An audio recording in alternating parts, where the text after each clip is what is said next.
Hello Mallards, it is Saturday. Welcome to my bedroom. I thought that today I would finally watch the first episode of Loki season 2, which I probably would have watched sooner had they not chosen to move the release date to the exact same time as Our Flag Means Death. And let's be honest, I have priorities, and they are canonically queer pirates, not the superhero who may or may not have dated a guy at some point, but also who didn't really care about romance until somebody forced him into a romantic relationship with his own variant.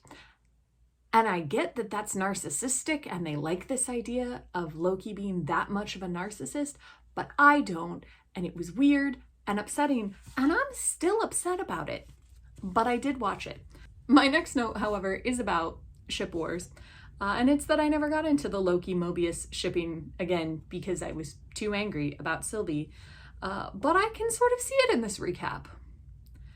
It really sucks when nobody remembers you, and I feel kind of bad for Loki. Also, Tom Hiddleston does kind of make your heart melt. He's got some sad boy going on, and I can really feel it tugging at my heartstrings where I'm like, oh, poor baby.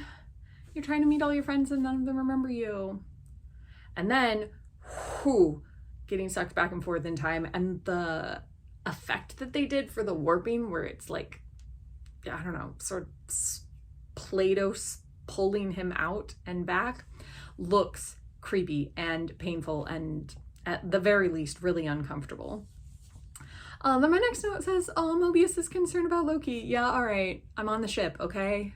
I'm here, I've arrived. I don't know that I'll read the fanfic because I have too much other fanfic in my life, but like, I can see it and I can respect it. So you guys just sail that ship as far as you want to. My next note just says X5 is a total jerk, and I stand by that. And I do.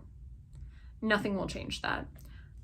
And then poor Casey was also dealing with a lot, and somebody should help him. And then my next note just says, look at all those Kangs, in the like, look at all those chickens sort of way.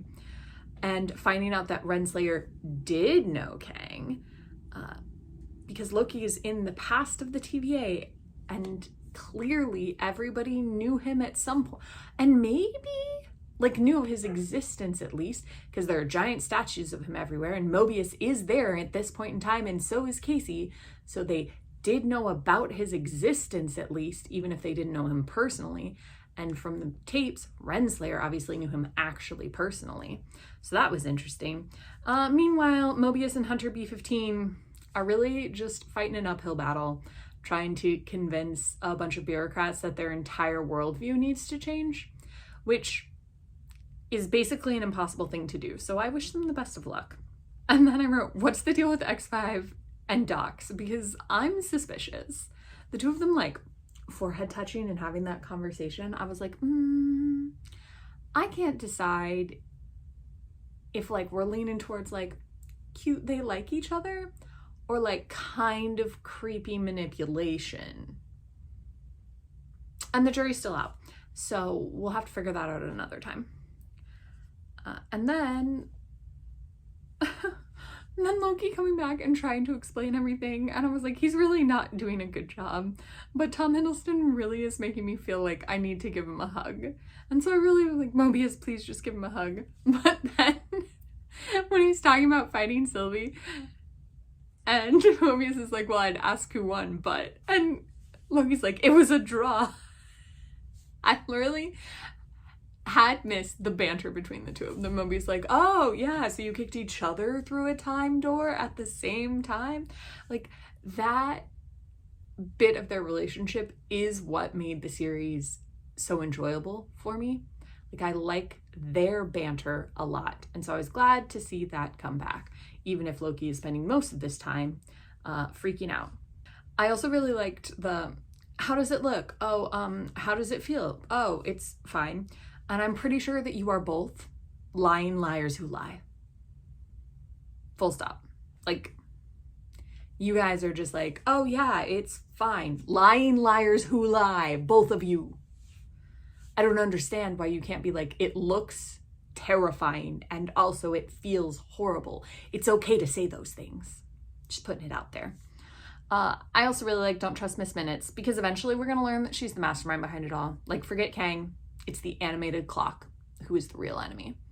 Again, with the one-liners, I really like, why are we talking about the one who remains? And then he's like, well, right now I just really need a Loki who remains. Mobius. So funny. And I also really liked, I have no memory of having my memory wiped. The one-liners, they're great.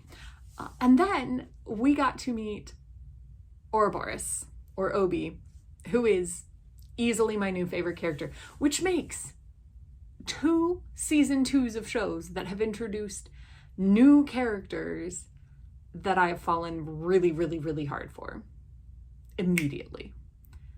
I fell hard for Obi the second he rappelled down from the ceiling. And I really love that no one wipes Obi's memories. Like, he has full memories of all of the thousands of years and of time actually moving in the TVA, which everyone else has sort of been like, no, time doesn't move in the TVA. And he's like, yep, it does. Hundreds of years has passed, and I actually know how many years have passed, and I keep track of this because nobody pays attention to the little guy who actually makes everything run, and Kang clearly forgot to wipe his memory. So I think that will be interesting. And I really loved the, like, Loki in the past and then the present Obi, like, remembering the things that they were doing in the past, but sort of weirdly in real time, like, as things are being altered, which is a weird way to do time travel, but if they keep it consistent, I'm about it. But also it's hard to keep anything consistent with time travel. It's why time travel is difficult and confusing and hard and often doesn't end up making sense, and we just accept that we can't really understand how time travel works. Also, I need to know exactly how many takes it took for Loki to catch that red book when Obi just, like, tosses it back, because it looked so slick in the actual episode. But I can't imagine that like sideways catch of the book happened in the first take. Although maybe it did. Maybe it was a magical take and they were like, well, we will never ever do that again. But I just imagine a lot of the book falling, and I'd like to see those bloopers. And I really liked Obi being like, all right, you guys have an hour. And then the glass cracks and he goes, you have 5 minutes. And then they put Mobius in the most hilarious suit I've ever seen in my life. Like, I do not know what that was. It was so freaking funny. Absolutely. Like, it's just so bulky and round, and the, like, triangle shape really made his face look, it was just so funny. I couldn't take him seriously. And then he was like, I'm gonna hoof it, but he's still walking really slow because he's got a lot going on. Meanwhile, Loki's gone back in time, doesn't have the thing he needs to prune himself, which is what he needs to do to get back. And rather than, like, actually trying to find something, he is listening to a phone ring and watching someone pry an elevator door open. And I'm like, boy, what are you doing? Why have you not been trying? Mobius's skin is gonna come peeling off. Like, there's a whole bunch of things that are gonna happen and you're supposed to be trying and you're not. But then Sylvie emerges from the elevator, and that was kind of cool. And then Loki did it. I mean, he didn't really do it because somebody else definitely pruned him, but he did make it back to the timeline, and he made it back to Mobius, and that's really exciting. But who did it? Like, was it somebody who saw Loki and pruned him because they'd been chasing him in this past timeline? Was it, like, Obi from the past who somehow figured stuff? Like, what happened? I don't know, and I'm curious, and I don't know if we'll ever know. Maybe that'll be a mystery, but maybe we'll find out first thing next week. Then from the credits, I wrote, I really love that the vending machine was like coffee, tea, soup. And then the after credit scene where Sylvie was just, like, completely overwhelmed by a 1980s McDonald's menu. And honestly, it was kind of precious. And I'm really hoping that you really did get to try everything, and that most importantly, that the ice cream machine was working for you and that you could have some McDonald's ice cream. If you watched Loki season 2, please let me know your thoughts in the comments down there. I'll see you for another recap sometime next week, and I'll see you tomorrow for something totally different.